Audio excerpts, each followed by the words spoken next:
Last 5 సంవత్సరాలు ఇందాక సభ్యులు మన వాసు గారు మాట్లాడినప్పుడు కనీసం గాంజా మీద కానీ గాంజా బ్యాచ్ గురించి కానీ బ్లేడ్ బ్యాచ్ గురించి కానీ దౌర్భాగ్యం ఏంటంటే ఒక సీఎం స్థాయిలో ఉన్న వ్యక్తి ఏ రోజు కూడా ఒక రివ్యూ తీసుకోకపోవడం, ఒక ఇన్ఫర్మేషన్ కనీసం తెప్పించుకోకపోవడం అధ్యక్ష. దీని పర్యవసానం ఏదంటే 5 సంవత్సరాలు దీన్ని క్యారీ ఫార్వర్డ్ చేసుకొని ఈ రోజు ఇంతవరకు రావడం జరిగింది అధ్యక్ష. దీని నేపథ్యంలో ఈ రోజు ఈ గాంజాని ఇమీడియట్ గా మనం అరికట్టాలి అనుకునేటప్పుడు చాలా ఎక్సర్సైజ్ చేసుకోవాల్సి వస్తుంది అధ్యక్ష.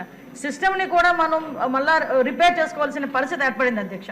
ఇంతకు ముందు గాంజాకి సంబంధించి పైనుంచి ఏజెన్సీ నుంచి కిందకు వచ్చే సిచ్యువేషన్ లో ఎన్ని చెక్ పోస్టులు ఉన్నాయని నేను వైజాగ్ సిపి గారిని ఒకసారి నేను హోమ్ మినిస్టర్ అయిన వెంటనే మాట్లాడితే కేవలం 2 సీసీ కెమెరాలు ఉన్నాయి, చెక్ పోస్టులు ఉన్నాయి, దాని దగ్గర 2 సీసీ కెమెరాలు ఉన్నాయని చెప్పారు అధ్యక్ష. అంటే చెక్ పోస్టులు కూడా పెట్టుకోలేని పరిస్థితులు అయిపోయింది. ఈ రోజు మళ్ళా తిరిగి గాంజా నిర్మూలనకి పర్టికులర్ గా ఎక్కడెక్కడైతే ఏరియాస్ నుంచి అయితే మనకి ట్రాన్స్పోర్ట్ జరుగుతుందో ఆ ట్రాన్స్పోర్ట్ అన్ని ఏరియాలలోని కూడా చెక్ పోస్టులు ఏర్పాటు చేసుకున్నాం.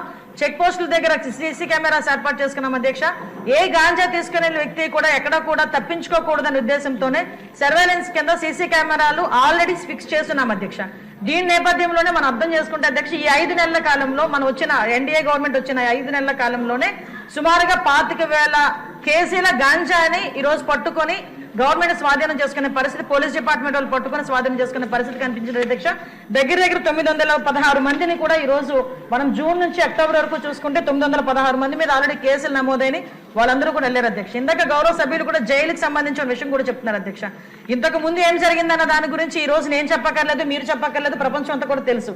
కానీ ఈ రోజు మేము వచ్చిన తర్వాత మన నిఘా యంత్రాలు ఎంత క్లియర్ గా పనిచేస్తున్నాయంటే ఎప్పుడు నుంచి జరుగుతుందో అర్థం కాదు. రాజమండ్రిలోని ఒక ఫార్మసిస్ట్ ఒక జైల్లో ఉన్న వ్యక్తికి గాంజా తీసుకెళ్లే పరిస్థితి నిన్న మొన్న కనిపిస్తే ఇమీడియట్ గా దాన్ని మా నిఘా యంత్రాలన్నీ కూడా పట్టుకొని అతన్ని కూడా అరెస్ట్ చేసి జైలుకు పంపించిన పరిస్థితి.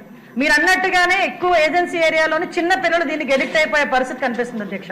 ఎడిక్ట్ అవ్వడమే కాదు అధ్యక్ష, వాళ్ళకున్న ఫైనాన్షియల్ ప్రాబ్లమ్స్ ని బేస్ చేసుకుని వాళ్ళని పావుల కింద వాడుకునే పరిస్థితి ఉంది.